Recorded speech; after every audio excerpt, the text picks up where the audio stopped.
ನಮಸ್ಕಾರ. ನನ್ನ ಹಿತೈಷಿಗಳಿಗೆ ನಾನು ಚೆನ್ನಾಗಿದ್ದೀನಿ, ನೀವೆಲ್ಲ ಚೆನ್ನಾಗಿದ್ದೀರಾ ಅಂತ ತಿಳ್ಕೊಂಡಿದ್ದೀನಿ.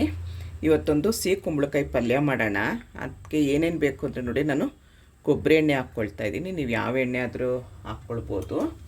ಈರುಳ್ಳಿ ಬೆಳ್ಳುಳ್ಳಿ ಏನೂ ಹಾಕ್ತಿಲ್ಲ, ತುಂಬ ಚೆನ್ನಾಗಿರುತ್ತೆ. ನೀವು ಬೇಕಾದ್ರೆ ಈರುಳ್ಳಿ ಬೆಳ್ಳುಳ್ಳಿ ಎಲ್ಲ ಹಾಕ್ಕೊಳ್ಬೋದು. ಸಾಸಿವೆ ಹಾಕ್ಕೊಳ್ತಾ ಇದ್ದೀನಿ. ಕಡಲೆಬೇಳೆ ಉದ್ದಿನಬೇಳೆ ಹಾಕ್ಕೊತಾ ಇದ್ದೀನಿ. ನಾನು ಸ್ವಲ್ಪ ಜಾಸ್ತಿ ಹಾಕ್ಕೊತೀನಿ. ಕಡಲೆಬೇಳೆ ಉದ್ದಿನಬೇಳೆ ಎರಡು ಮಿಕ್ಸ್ ಮಾಡಿ ಇಟ್ಟಿರ್ತೀನಿ ನಾನು. ಈ ಹಂತದಲ್ಲಿ ನೀವು ಬೇಕಾದರೆ ಈರುಳ್ಳಿ ಹಾಕ್ಕೊಳ್ಬೋದು, ಬೆಳ್ಳುಳ್ಳಿ ಜಜ್ಜಿ ಹಾಕ್ಕೊಳ್ಬೋದು. ಹಸಿಮೆಣಸಿನ್ಕಾಯಿನೂ ಕರಿಬೇವು ಹೆಚ್ಚಿಟ್ಕೊಂಡಿದ್ದೆ, ಅದನ್ನು ಹಾಕ್ಕೊಳ್ತೀನಿ. ಸ್ವಲ್ಪ ಇದು ಫ್ರೈ ಆಗಲಿ. ತುಂಬ ಒಳ್ಳೆಯದು ಸಿಹಿ ಕುಂಬಳಕಾಯಿ. ಈ ಚಳಿಗಾಲದಲ್ಲಿ ತಿನ್ನಲೇಬೇಕು ಸಿಹಿ ಕುಂಬಳಕಾಯಿ. ಆಮೇಲೆ ನೋಡಿ, ಸಿಹಿ ಕುಂಬಳಕಾಯಿನ ನಾನು ಈ ಥರ ಸಿಪ್ಪೆ ಸಮೇತ ತೆಗೆದಿಟ್ಕೊಂಡಿದ್ದೀನಿ.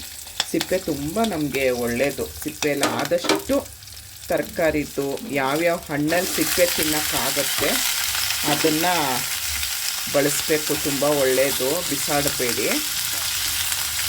ಸ್ವಲ್ಪ ಇದು ಎಣ್ಣೆಲಿ ಬಾಡಲಿ. ಇದು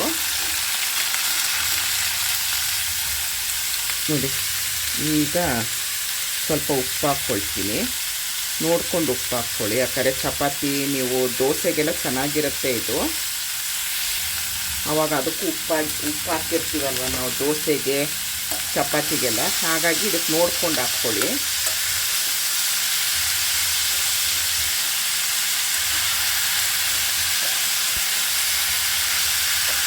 ಈಗ ಸ್ವಲ್ಪ ನೀರು ಹಾಕ್ಕೊಳ್ಳೋಣ.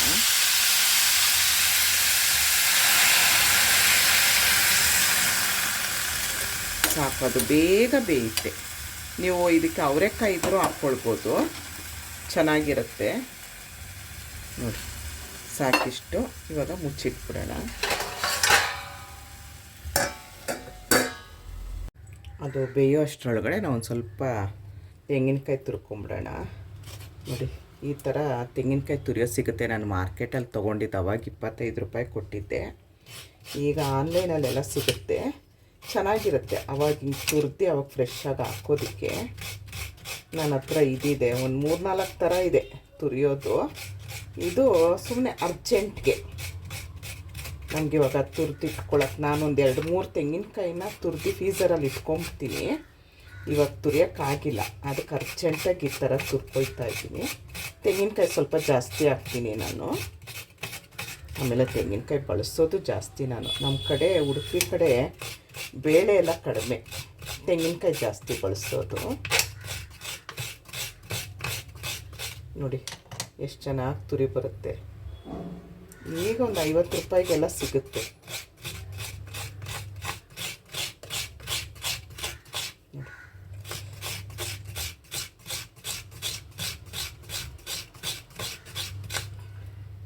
ಆ ಪಲ್ಯ ಬೇಯೋಷ್ಟೊತ್ತಿಗೆ ತುರಿದು ಹಾಕ್ಬಿಡ್ಬೋದು.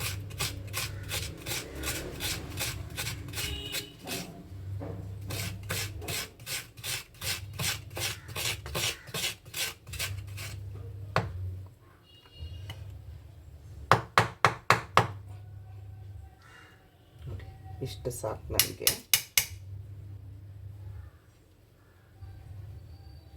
ನೋಡಿ ಎಷ್ಟು ಚೆನ್ನಾಗಿದೆ. ಚಪಾತಿ ಕಲಸಿಟ್ಕೊಂಡಿದ್ದೀನಿ. ಘಾಟಾಯಿತು. ಚಪಾತಿ ಹಿಟ್ಟು ಕಲಸಿಟ್ಕೊಂಡಿದ್ದೀನಿ.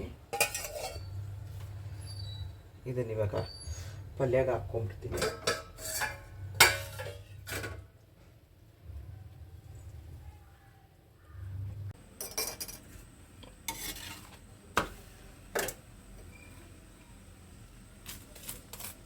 ಕೊಬ್ಬರಿ ಎಣ್ಣೆ ಹಾಕೋದ್ರಿಂದ ಅದು ಹೊಗೆ ಜಾಸ್ತಿ ಬರುತ್ತೆ.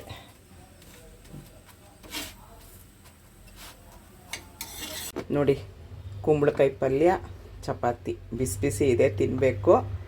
ರೆಡಿ ಆಯಿತು. ಈರುಳ್ಳಿ ಬೆಳ್ಳುಳ್ಳಿ ಹಾಕದೆ ಮಾಡಿರೋ ಪಲ್ಯ. ಒಂದು ಸರಿ ಮಾಡಿ ಈ ಟೇಸ್ಟ್ ನೋಡಿ, ಎಷ್ಟು ಚೆನ್ನಾಗಿರುತ್ತೆ ಗೊತ್ತಾ. ಇಷ್ಟೊತ್ತು ಈ ವಿಡಿಯೋ ನೋಡಿದ್ರಿ, ಇಷ್ಟ ಆದರೆ ಒಂದು ಲೈಕ್ ಮಾಡಿ, ಶೇರ್ ಮಾಡಿ, ಕಮೆಂಟ್ ಮಾಡಿ. ಧನ್ಯವಾದಗಳು. Thank you. ಜೈ ಶ್ರೀರಾಮ್.